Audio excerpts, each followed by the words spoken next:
নমস্কাৰ সকলোকে বিবি ব্লগ আসাম চেনেললৈ আপোনালোক সকলোকে স্বাগতম জনালোঁ। আজি মই এটা বেলেগ ৰেচিপি লৈ আহিছোঁ। এইটো হৈছে মানিমুনি আৰু নৰসিংহ পাতেৰে কাৱৈ মাছৰ জোল। মানিমুনিখিনি অনাৰ পিছত মই এইখিনি ধুনীয়াকৈ ধুই ল'লোঁ 4 পৰা 5 বাৰলৈ। আৰু নৰসিংহৰ পাতকেইটা ধুনীয়া কোমল হৈ আছে, সেইকেইটা এনেকৈ ছিঙি ল'লোঁ। নৰসিংহৰ পাত ছিঙিবলৈ খুব ভাল লাগে, এনেকৈ দিলে হৈ যায়। আৰু এইখিনি নৰসিংহৰ পাতকেইটাও মই একেলগে ধুই ল'লোঁ। লৈ এতিয়া মিক্সি জাৰ এটাত মই গোটেইখিনি এনেকৈ দি আৰু বৰ ধুনীয়াকৈ মিহি হোৱাকৈ পিচি ল'ম। ইয়াৰ লগত অলপমান পানী দিলে পাতখিনি ধুনীয়া মিহি হৈ যায়। মই সেইবাবে অকণমান ইয়াতে পানী লগ কৰি দি দিওঁ। আৰু এনেও যিহেতু পানী দিবই লাগিব ইয়াতে, এয়া ধুনীয়া এনেকুৱা হৈ যায়। এতিয়া ইয়াৰ লগত দিবলৈ মই মিডিয়াম চাইজৰ 3 পৰা 4টা আলু কাটি লৈছোঁ। আলুকেইটা ধুনীয়াকৈ মই কুকাৰত বইল কৰি ল'ম, তেতিয়াহ'লে আৰু সিজিব বহুত সময় নালাগে। আৰু এটা চুলাত মই কাৱৈ মাছকেইটা ভাজি ল'ম। এইকেইটা মই নিমখ আৰু হালধি সানি থৈ দিছোঁ।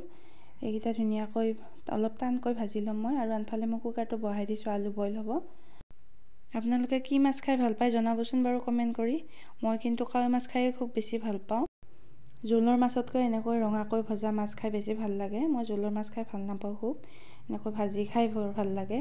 আৰু এতিয়া মোৰ মাছ এইকেইটা ভাজা হৈ গ'ল। গোটেইকেইটা মাছ মই এতিয়া এখন থালত উলিয়াই লৈছোঁ এনেকৈ। আৰু গেছত এতিয়া লোহাৰ কেৰাহীখন গৰম কৰি লৈ অকণমান তেল দি লৈছোঁ। তেলখিনি গৰম হোৱা তাত মই অকণমান জিৰা এনেকৈ ফুটাই লৈছোঁ। আৰু মই কাটি থোৱা পিঁয়াজ, আদা, নহৰুখিনি একেলগে দি দিছোঁ। এইখিনি এতিয়া মই অলপমান ভজা যোৱালৈকে ভাজি ল'ম। আপোনালোকে এটা কথা লক্ষ্য কৰিছে চাগে, মই আজিকালি প্ৰায় ৰেচিপিবোৰ এনেকৈ লোহাৰ কেৰাহীতে বনাওঁ। কাৰণ লোহাৰ কেৰাহীত বস্তু বনাই খাব লাগে, দেহাৰ কাৰণেও ভাল হয় আৰু টেষ্টিও হয়।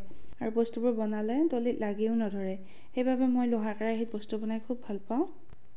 এতিয়া মই পিঁয়াজখিনি ভজা যোৱাত তাত এচামুচ হালধি দি দিছোঁ। হালধি দি মই এনেকৈ লৰাই দিছোঁ। আৰু এতিয়া মই তাতে ধনিয়াৰ গুড়ি এচামুচ আৰু জিৰা গুড়ি এচামুচ দিম।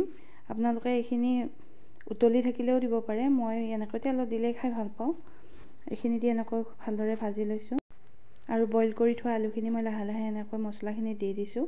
আপোনালোকে আলুখিনি এতিয়া নিদি মানিমুনিৰ জোলখিনি উতলি থাকোঁতেও দিব পাৰে। এনেকৈ মছলাত দিলে আলুৰ বইল ভাৱটো নাথাকে, সেইবাবে এনেকৈ খাই বেছি ভাল লাগে। আৰু এতিয়া আলুখিনি মই ভালদৰে এনেকৈ মছলাৰ লগত মিহলাই ল'ম।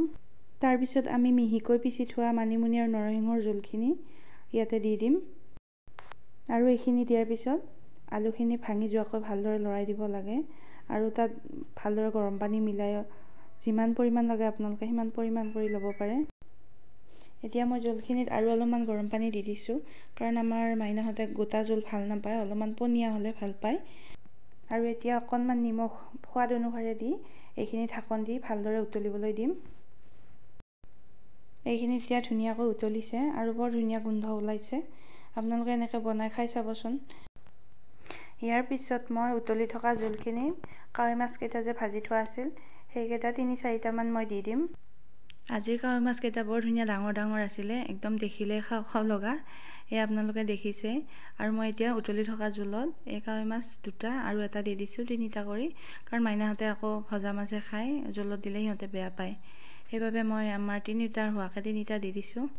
এইখিনি এতিয়া উতলিব দি দিছোঁ, উতলিলে খাই ভাল লাগিব মাছকেইটা। আৰু এতিয়া আমাৰ মানিমুনি আৰু নৰসিংহৰ কাৱৈ মাছৰ জোল হৈ গ'ল। এইখিনি মই এতিয়া পৰিৱেশন কৰাই দেখুৱাম আপোনালোকক। মানিমুনি নৰসিংহৰ সৈতে ডাঙৰ ডাঙৰ কাৱৈ মাছৰ জোল আৰু কাৱৈ মাছ ভজা, এনেকৈ আপোনালোকে কেতিয়াবা বনাই খাই চাব, খুব ভাল লাগে। আজিৰ মোৰ ৰেচিপি ভিডিঅ'টো চাই আপোনালোকে কেনেকুৱা পালে মোক কমেণ্ট কৰি জনাব নাপাহৰিব। আৰু মোৰ ভিডিঅ'টো শ্বেয়াৰ কৰিব আৰু মোৰ চেনেলটো ছাবস্ক্ৰাইব কৰি দিব। বেলেগ এটা ভিডিঅ'ৰে আকৌ লগ পোৱাৰ আশাৰে আজিলৈ বাই বাই।